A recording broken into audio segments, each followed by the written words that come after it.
সুপ্রিয় একাদশ ও দ্বাদশ শ্রেণীর শিক্ষার্থী, আসসালামু আলাইকুম। আশা করি তোমরা ভালো আছো। উৎপাদন ব্যবস্থাপনা ও বিপণন প্রথম পত্র, অধ্যায় ৩, উৎপাদনের মাত্রা। এই অধ্যায়ের ৩ নম্বর লেকচারে তোমাদেরকে স্বাগতম জানাচ্ছি। প্রিয় শিক্ষার্থী, ইতিপূর্বে এই অধ্যায়ের আরও 2টি লেকচার সম্পূর্ণ হয়েছে। আশা করি তোমরা সেই লেকচারগুলো ভালোভাবে প্র্যাকটিস করেছো। তো চলো কথা না বাড়িয়ে আমরা আজকে আমাদের লেকচারের যে আলোচ্য বিষয় আছে আমরা সেখানে চলে যাচ্ছি। প্রিয় শিক্ষার্থী, আজকের লেকচারের আলোচ্য বিষয় হচ্ছে কাম্য উৎপাদন মাত্রার ধারণা, কাম্য উৎপাদন মাত্রা কী, কাম্য উৎপাদন মাত্রার সুবিধা, কাম্য উৎপাদন মাত্রার অসুবিধা। এই পয়েন্টগুলো নিয়ে আজকে আমরা মেইনলি আলোচনা করব। তো চলো আমরা বিস্তারিত আলোচনায় চলে যাচ্ছি। প্রিয় শিক্ষার্থী, বিস্তারিত আলোচনায় যাওয়ার আগে, আজকে 3 নম্বর লেকচারে বিস্তারিত আলোচনায় যাওয়ার আগে আমরা গত লেকচারে অর্থাৎ 2 নম্বর লেকচারে যে বিষয়গুলো নিয়ে আমরা আলোচনা করেছিলাম, চলো সেই বিষয়গুলো তোমাদেরকে একটু রিকল করে দিচ্ছি। সেটা হচ্ছে মিতব্যয়ী মাত্রার ধারণা, মিতব্যয়ী উৎপাদন মাত্রা কী, অমিতব্যয়ী উৎপাদন মাত্রার ধারণা এবং অমিতব্যয়ী উৎপাদন মাত্রা কী। এই বিষয়গুলো নিয়ে আমরা গত লেকচারে আলোচনা করেছিলাম। আশা করি তোমরা মনে করতে পারছো। তো চলো আজকে আমরা আমাদের আলোচ্য বিষয় যেটা আজকের লেকচারে সেখানে চলে যাচ্ছি। আজকের লেকচারের প্রথম পয়েন্ট হচ্ছে কাম্য মাত্রা বা কাম্য উৎপাদন মাত্রার যে ধারণা, সেই বিষয়গুলো নিয়ে আমরা কথা বলব। তো চলো আমরা একটি ঘটনা আলোচনা করি এবং তাহলে আমরা বুঝতে পারবো যে বিষয়টি কী। মিস্টার মমিনের একটি কলম তৈরি কারখানা আছে। তিনি কলমের উৎপাদন মাত্রা বাড়িয়ে উৎপাদন ব্যয় কমাতে চান। অর্থাৎ বেশি পরিমাণ পণ্য উৎপাদন করতে চান, বেশি পরিমাণ পণ্য উৎপাদন করলে তার উৎপাদন ব্যয় কমে যাবে, এটা আমরা নর্মালি জানি। কিন্তু যে কোনো প্রতিষ্ঠানের উৎপাদন বাড়ানো একটি সীমা আছে। অর্থাৎ তুমি উৎপাদন বাড়িয়ে পণ্যের মূল্য কমাতে চাও, বেশ ওকে, ঠিক আছে, কিন্তু সেটার আবার একটা মাত্রা আছে। অর্থাৎ উৎপাদন চাইলেই মানে সেটা আনলিমিটেড বাড়ানো যায় না, সেটা একটা সীমার মধ্যে রাখতে হয়। সেই কথাটা এখানে বলছে। তিনি কলম তৈরির ক্ষেত্রে বিদ্যমান সুযোগ সুবিধার সর্বোচ্চ ব্যবহার করে একটি নির্দিষ্ট স্তর পর্যন্ত দক্ষতার সাথে উৎপাদনের কাজ পরিচালনা করতে পারেন। তিনি যদি ওই নির্দিষ্ট স্তরের বেশি উৎপাদন করতে চান, তাহলে তাকে উৎপাদন ব্যবস্থার নানাবিধ সমস্যার সম্মুখীন অধিক পরিমাণে কলম উৎপাদনের মাধ্যমে উৎপাদন খরচ করতে হয়। প্রিয় শিক্ষার্থী, এরপরে যেটা আছে, এখন আমরা মনে করি যে মিস্টার মমিনের পক্ষে 150 জন শ্রমিক নিয়ন্ত্রণ করা সম্ভব। যদি তিনি অতিরিক্ত আরও 100 জন শ্রমিক নিয়োগ করেন, তাহলে তার পক্ষে শ্রমিকদের নিয়ন্ত্রণ করা প্রায় অসম্ভব। ফলে শ্রমিকদের মধ্যে কাজে ফাঁকি দেওয়া ও অপচয় প্রবণতা বাড়বে এবং প্রতিষ্ঠানের সার্বিক উৎপাদনশীলতা কমে যাবে। কাম্য উৎপাদন মাত্রা নির্ধারণে প্রতিষ্ঠানের স্থায়ী এবং পরিবর্তনশীল যে খরচ আছে সেগুলো আমাদের কি করতে হবে, বিবেচনা করতে হবে। তো প্রিয় শিক্ষার্থী, আমরা এই বিষয়টা কেন হয় সেটা হলো প্রতিষ্ঠানের সামর্থ্যের বাইরে উৎপাদন করার আগে একক প্রতি গড় ব্যয় আমাদের কি করতে হয়, দেখতে হয়। তাছাড়াও প্রতিষ্ঠানের সার্বিক অতিরিক্ত উৎপাদনের ক্ষেত্রে উৎপাদিত পণ্যের বাজার দর বিবেচনা করতে হয়। অর্থাৎ একটি পণ্যের বাজার দর কীরকম সেটা বিবেচনা করতে হয়। কেননা অতিরিক্ত উৎপাদনের ফলে বাজারে পণ্যের চাহিদা কমে যেতে পারে। এতে করে প্রতিষ্ঠান আর্থিকভাবে ক্ষতিগ্রস্ত হতে পারে। তার মানে পণ্য বাজারে যদি অধিক পরিমাণে পণ্য উৎপাদন করা হয় এবং সেটা যদি বাজারে ছাড়া হয়, তাহলে সেক্ষেত্রে পণ্যের দাম কমে যেতে পারে, সেই কথাটা এখানে বলা হয়েছে। অর্থাৎ যে পরিমাণ উৎপাদন কাজ পরিচালনা করলে মুনাফা সর্বোচ্চ হয় এবং পণ্যের একক প্রতি গড় ব্যয় সর্বনিম্ন হয়, তাকে আমাদের উৎপাদনের কাম্য মাত্রা বলা হয়। তার মানে এতক্ষণ আমরা যে বিষয়গুলো নিয়ে আলোচনা করলাম সেটার মেইন থিম হচ্ছে এটা, যে তাহলে এই যে কাম্য উৎপাদন মাত্রা কি, এই যে দেখো এখানে বলা আছে, সেটা হচ্ছে যে পরিমাণ উৎপাদন কাজ পরিচালনা করলে, অর্থাৎ যে পরিমাণ পণ্য উৎপাদন করলে মুনাফা বেশি হবে এবং একক প্রতি গড় ব্যয় সবচেয়ে কম হবে, উৎপাদনের এই অবস্থাকেই বলা হয় উৎপাদনের কাম্য মাত্রা বা কাম্য উৎপাদন মাত্রা। প্রিয় শিক্ষার্থী, তাহলে এখন আমরা কাম্য উৎপাদন মাত্রার সংজ্ঞা কি বলতে পারি, যে কাম্য উৎপাদন মাত্রা বলতে উৎপাদনের ওই স্তরকে বোঝায় যেখানে সর্বনিম্ন ব্যয়ে সর্বোচ্চ পরিমাণ উৎপাদন করা হয়। অর্থাৎ ব্যয় হবে সর্বনিম্ন, কিন্তু তোমার উৎপাদন হবে সর্বোচ্চ পরিমাণ উৎপাদন হবে কিন্তু ব্যয় হবে সর্বনিম্ন, এরকম স্তরে হচ্ছে কাম্য উৎপাদন মাত্রা। তাহলে সেই ক্ষেত্রে কাম্য উৎপাদন মাত্রার ক্ষেত্রে প্রতিষ্ঠানের উৎপাদন এমন একটি স্তরে পৌঁছায় যেখানে উৎপাদন ব্যয় সর্বনিম্ন হয়, যেটা আমরা একটু আগে বললাম। তাহলে কাম্য উৎপাদন মাত্রা নির্ধারণের ক্ষেত্রে আমাদের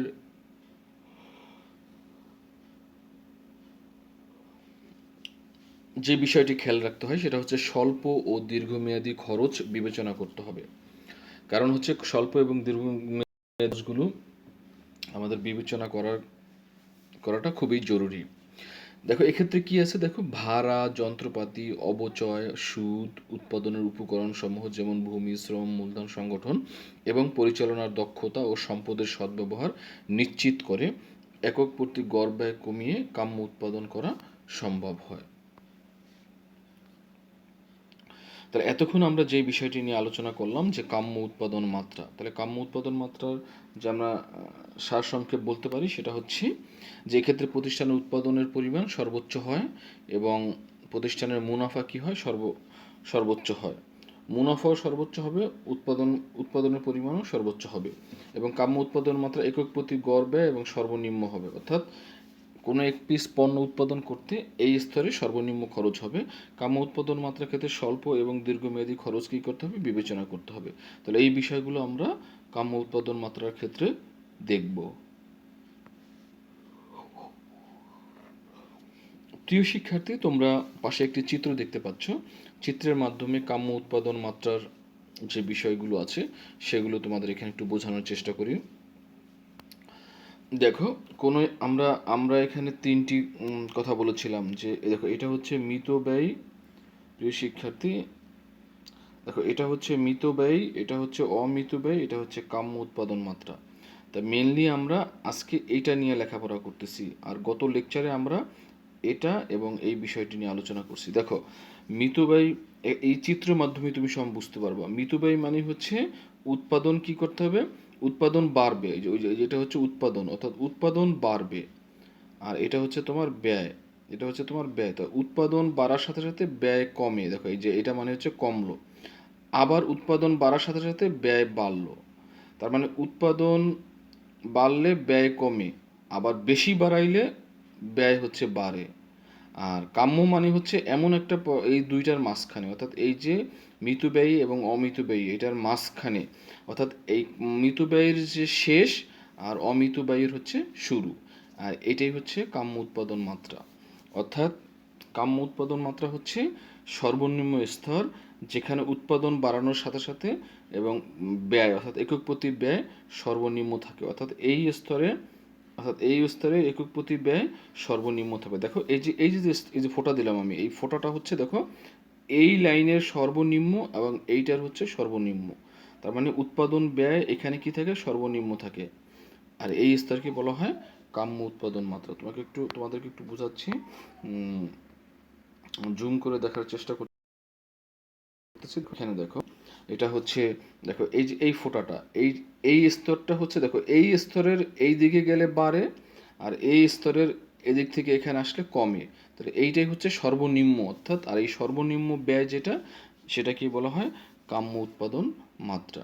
প্রিয় শিক্ষার্থী, আশা করি তোমরা এই বিষয়টি বুঝতে পেরেছো।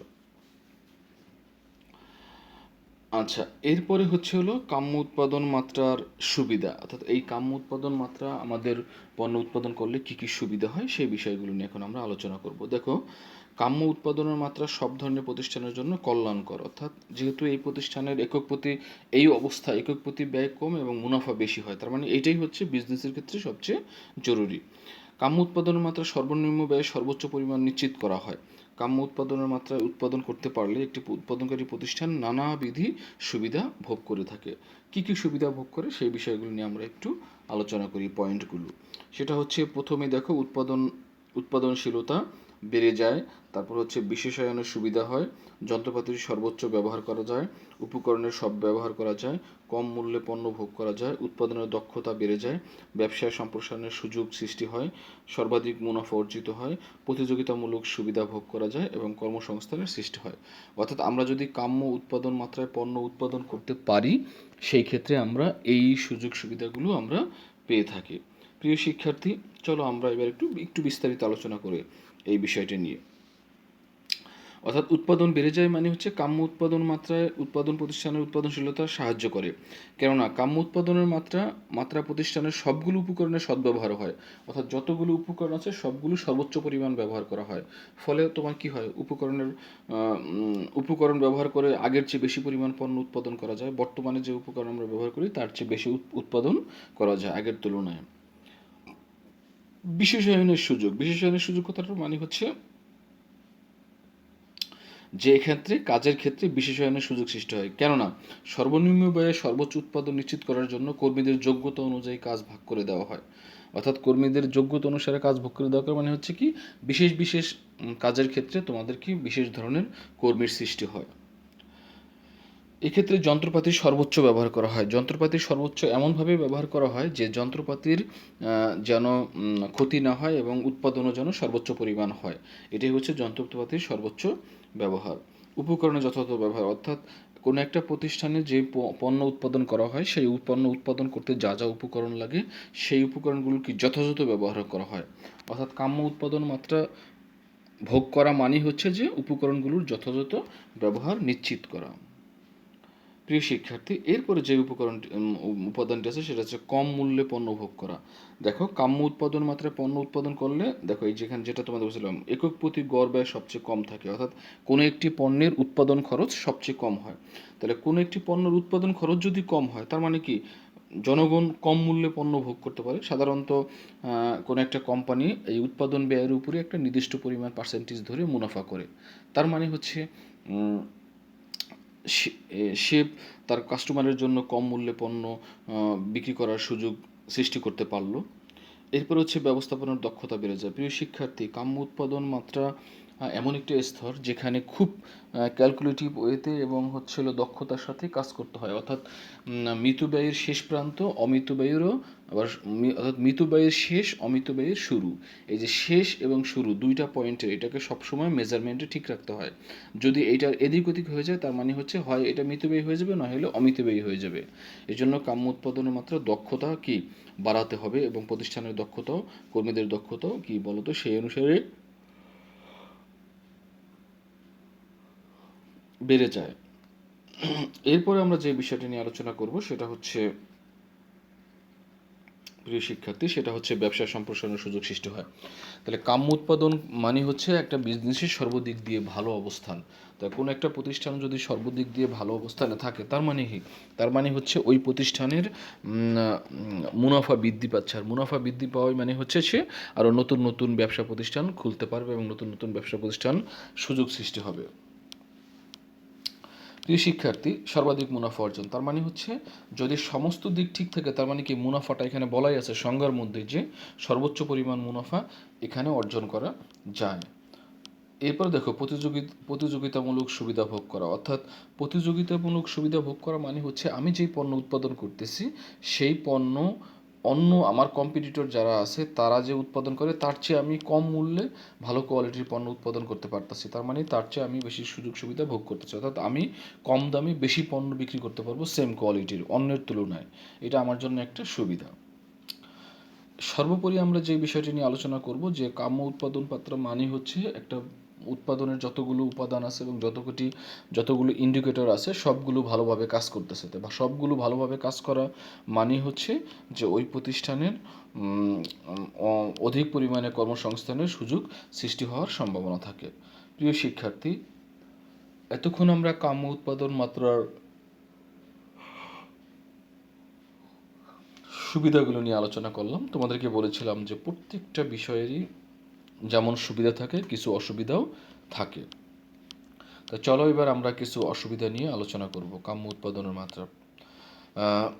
কাম্য উৎপাদন মাত্রার অসুবিধাগুলো যে বিষয়গুলো আছে সেটা হচ্ছে উৎপাদন উপকরণ সমূহের মূল্য, ব্যবস্থাপনা কার্যক্রমের সমস্যার সৃষ্টি, পরিবহনের ক্ষেত্রে সমস্যার সৃষ্টি হতে পারে, মূলধনের স্বল্পতা, সর্বনিম্ন ব্যয়ের ও অপেক্ষিক ধারণা, কাম্য উৎপাদন মাত্রা নির্ধারণের জটিলতা, ওই যে বললাম যে খুব একটা কঠিন বিষয় এটা, এই মাত্রায় নির্ধারণ করা, বাজার সুবিধা অর্জনের ব্যর্থতা এবং অন্যান্য বিষয়কে বিবেচনা না করা, এই বিষয়গুলো হচ্ছে অসুবিধা। তো চলো আমরা একটু আলোচনা করি এই বিষয়ে বিস্তারিত। যে উপকরণ সমূহের মূল্য সেটা কি দেখো, কাম্য উৎপাদনের মাত্রার ক্ষেত্রে একক প্রতি গড় উৎপাদন ব্যয় সর্বনিম্ন হওয়ার কথা, কিন্তু উৎপাদনের উপকরণ সমূহের মূল্য যদি বেড়ে যায় কোনো কারণে, তাহলে কিন্তু একক প্রতি গড় উৎপাদন খরচ বেড়ে যায়, ফলে উৎপাদনকারী প্রতিষ্ঠান ক্ষতিগ্রস্ত হয়। এই জন্য উপকরণের মূল্য বাড়া কমার সাথে এই মাত্রা ঠিক রাখার একটা বিষয় জড়িত থাকে। এরপরেও বলা হয়েছে যে ব্যবস্থাপনা কার্যক্রমের সমস্যা সৃষ্টি, অর্থাৎ কাম্য উৎপাদনের মাত্রার একক প্রতি গড় উৎপাদন খরচ সর্বনিম্ন হয়, কিন্তু ব্যবস্থাপনাকে কাম্য উৎপাদন মাত্রা পৌঁছানোর জন্য বিভিন্ন রকমের সমস্যার মুখোমুখি হতে হয়, যেমন দক্ষ কর্মীর সংকট, মাল নির্ধারণ প্রভৃতি। এই বিষয়গুলো যদি না থাকে তাহলে সেই ক্ষেত্রে কিন্তু সমস্যা সৃষ্টি হতে পারে।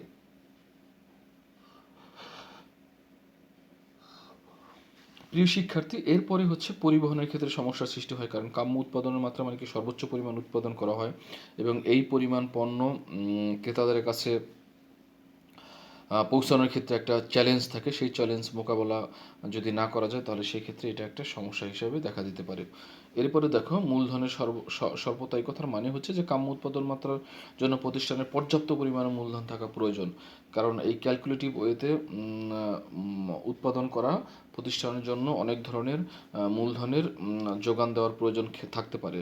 সেই ক্ষেত্রে যদি স্বল্পতা থাকে তাহলে সেই ক্ষেত্রে সমস্যা সৃষ্টি হয়। সর্বনিম্ন ব্যয়ের আপেক্ষিক ধারণা। এখন কোনো একটা পণ্য কাম্য উৎপাদনের মাত্রায় একক প্রতি গড় উৎপাদন সর্বনিম্ন হয়, কিন্তু অনেক সময় একই পরিমাণ পণ্য উৎপাদন করে একক প্রতি গড় উৎপাদন ব্যয় সর্বনিম্ন নাও হতে পারে। অনেক ক্ষেত্রে এই সমস্যাটা দেখা দিতে পারে। সেই ক্ষেত্রে পণ্যের সর্বনিম্ন ব্যয় কাম্য উৎপাদনের মাত্রার একটি আপেক্ষিক ধারণা মাত্র। এরপর হচ্ছে এই পয়েন্টটা নির্ধারণ করা অনেক জটিল একটা বিষয়, যে মিতব্যয়ের শেষ এবং অমিতব্যয়ের শুরু। এই শেষ এবং শুরু এটা নির্ধারণ করাটা অনেক ক্ষেত্রেই অনেক সময় জটিলতা সৃষ্টি করে। সেই ক্ষেত্রে খুব সাবধানে এই বিষয়টা নির্ধারণ করতে হয়। বাজার সুবিধা অর্জনের ব্যর্থতা। এই কথা দ্বারা কি বোঝাচ্ছে, যে কাম্য উৎপাদনের মাত্রার ক্ষেত্রে একক প্রতি গড় ব্যয় এবং মুনাফার পরিমাণ বিবেচনা করা হয়, কিন্তু এ এই বাজারকে তেমন গুরুত্ব দেওয়া হয় না, ফলে বাজারে বিদ্যমান কোনো সুযোগ সুবিধা বিবেচনা করা হয় না। এই কারণে প্রতিষ্ঠানের সফলতা অর্জনের ক্ষেত্রে কাম্য উৎপাদনের মাত্রা তেমন অনেক ক্ষেত্রেই গুরুত্বপূর্ণ ভূমিকা রাখতে পারে না। এই সমস্যাগুলো হতে পারে। অন্যান্য বিষয়কে বিবেচনা না করা, অর্থাৎ কাম্য উৎপাদনের ক্ষেত্রে মেইনলি দেখা হয় একক প্রতি গড় উৎপাদন ব্যয় কম এবং মুনাফা বেশি, কিন্তু উৎপাদনের ক্ষেত্রে এই দুটি বিষয় ছাড়াও আরও শ্রমিকদের অনেক ধরনের সমস্যা থাকতে পারে, সেগুলো অনেক ক্ষেত্রে বিবেচনা করা হয় না। প্রিয় শিক্ষার্থী, তাহলে এই ছিল তোমাদের হচ্ছে কাম্য উৎপাদনের মাত্রার ব্যাখ্যা।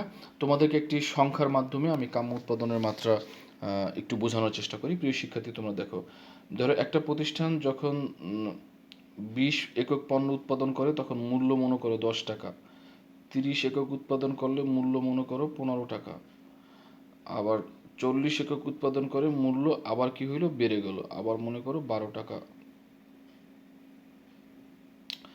এটা হলো একক প্রতি মূল্য, অর্থাৎ একক প্রতি মূল্য আমার হচ্ছে কমতে থাকবে। এটা হচ্ছে মনে করো 8 টাকা, সরি, তাহলে 20 কোনো একটা পণ্য 20 একক পণ্য উৎপাদন করলে তখন একক একক প্রতি মূল্য হচ্ছে 10 টাকা। যখন 30 পিস বানায় তখন এটার মূল্য 8 টাকা, অর্থাৎ মূল্য কমে। আর যখন 40 পিস বানায় তখন আবার কি হয়, এটা বেড়ে যায়। তাহলে দেখো, এই যে দেখো এখানে উৎপাদন কিন্তু বাড়তেছে, দেখো, কিন্তু একক প্রতি মূল্য কোথায়, এই যে 8 টাকা, তাহলে এটা হচ্ছে কাম্য উৎপাদনের মাত্রা।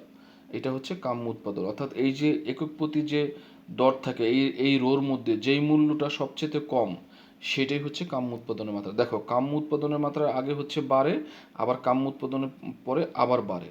দেখো, 10 থেকে 8 তার মানে কমলো, কিন্তু আবার 8 থেকে 12 তার মানে বাড়লো। তাহলে একটার কমলো আর একটা হচ্ছে বাড়ে, অর্থাৎ এই স্তরের সর্বনিম্ন এবং পরের স্তরের এই স্তরের সর্বনিম্ন এবং পরের স্তরের সর্বনিম্ন, অর্থাৎ এখানকার শুরু এখানকার শেষ। এইটাই হচ্ছে কাম্য উৎপাদনের মাত্রা। আশা করি তোমরা বিষয়টি বুঝতে পেরেছো। প্রিয় শিক্ষার্থী, এরপরে পরবর্তী যে লেকচার সেটা হচ্ছে 4 নম্বর লেকচার। এই অধ্যায়ের 4 নম্বর লেকচারে যে বিষয়গুলো নিয়ে আমরা আলোচনা করব তোমাদেরকে একটু সেই বিষয়ে ধারণা দিয়ে দিচ্ছি। সেটা হচ্ছে এখানে আমরা আলোচনা করব ক্ষুদ্র ও মাঝারি শিল্পের ধারণা, ক্ষুদ্র শিল্প প্রতিষ্ঠান কি, মাঝারি শিল্প প্রতিষ্ঠান কি, ক্ষুদ্র ও মাঝারি শিল্প এবং ক্ষুদ্র মাঝারি শিল্পের বৈশিষ্ট্য, ক্ষুদ্র মাঝারি শিল্পের গুরুত্ব এবং প্রয়োজনীয়তা এবং সুবিধা অসুবিধা। এই বিষয়গুলো নিয়ে আমরা আগামী ক্লাসে আলোচনা করব। আশা করি তোমরা সেই ক্লাসে উপস্থিত থাকবে এবং লেকচারটা ভালোভাবে প্র্যাকটিস করবে। তা চলো আজকের মতো এই পর্যন্তই। বেস্ট অফ লাক, ভালো থেকো।